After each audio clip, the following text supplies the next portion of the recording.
வணக்கம். இது பிராண்டி செய்திகள். இந்திய கடல் எல்லையை பாதுகாப்பதில் ஒரு மாபெரும் புரட்சி. இந்திய கடற்படையின் செயற்கைக்கோள் தகவல் தொடர்பு சாட்காம் உள்கட்டமைப்பை நவீனமயமாக்க அரசுக்கு சொந்தமான BSNL மற்றும் உலகளாவிய தொழில்நுட்ப நிறுவனமான வியாசாட் ஆகியவற்றுடன் புதிய ஒப்பந்தம் கையெழுத்தாகியுள்ளது. எதிரிகளின் ஊடுருவலை முறியடிக்கவும் அதிவேக தகவல் பரிமாற்றத்திற்கும் வழிவகுக்கும் இந்த அடுத்த கட்ட நடவடிக்கை குறித்த முழு விவரங்கள் இதோ. ஜனவரி 16, 2026 அன்று டெல்லியில் அதிகாரப்பூர்வமாக அறிவிக்கப்பட்ட இந்த திட்டத்தின்படி இந்திய கடற்படை தனது தகவல் தொடர்பு திறனை பன்மடங்கு உயர்த்த உள்ளது. குறிப்பாக போர்க்கப்பல்கள், நீர்மூழ்கிக் கப்பல்கள் மற்றும் விமானங்களில் பாதுகாப்பான மற்றும் தடையற்ற இணைய இணைப்பை உறுதி செய்வதே இதன் நோக்கம்.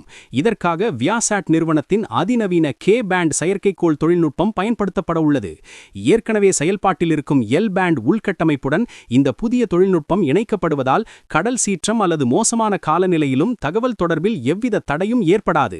இதற்கான உபகரணங்கள் இந்தியா வந்து சேர்ந்துவிட்டன என்றும் இந்த மாத இறுதிக்குள் இதற்கான இன்ஸ்டலேஷன் பணிகள் தொடங்கும் என்றும் BSNL தலைவர் ராபர்ட் ரவி தெரிவித்துள்ளார்.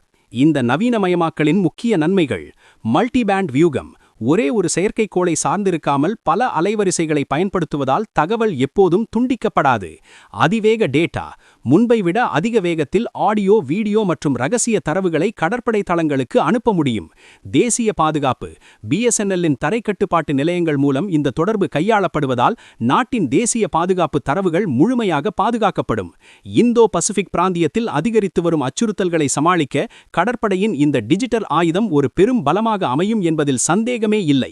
BSNL மற்றும் வியாசாட் கூட்டணியின் இந்த அதிரடி ஆக்ஷன் எப்போது முழுமையாக செயல்பாட்டிற்கு வரும்? தொடர்ந்து இணைந்திருங்கள். இது பிராண்டி செய்திகளுக்காக உங்கள் பிராண்டி கிரி.